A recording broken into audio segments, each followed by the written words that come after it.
आणि आता बातमी जरांगे पाटलांची आहे। मुख्यमंत्र्यांचं कौतुक केलं पाहिजे असं म्हणत नसरापूर प्रकरणामध्ये तत्परता दाखवून आरोपीला शिक्षा दिली असं म्हणत जरांगेंनी मुख्यमंत्र्यांचं कौतुक केले। असाच न्याय संतोष देशमुख प्रकरणामध्ये सुद्धा लावला पाहिजे असंही जरांगे म्हणाले। इतकी तत्परता देवेंद्र फडणवीस साहेबांनी या नसरापूरच्या प्रकरणात दाखवली, त्याबद्दल खरंच त्यांचं मनापासून कौतुक अभिनंदन केलं पाहिजे की इथून पुढे अशा क्रूर घटना होणार नाहीत। म्हणजे कायद्याचा रूल 3 महिन्याच्या पर्यंत चार्जशीट द्यायलाच लागतं 90 दिवसात।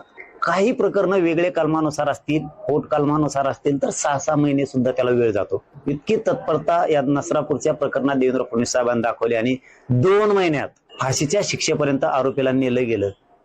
मात्र आमचं याला जोडून एक मत आहे की फडणवीस साहेब असाच नियम संतोष भाईंच्या देशमुखांच्या प्रकरणात सुद्धा लावायला पाहिजे होता। आणि आता बातमी जरांगे पाटलांची आहे। मुख्यमंत्र्यांचं कौतुक केलं पाहिजे असं म्हणत नसरापूर प्रकरणामध्ये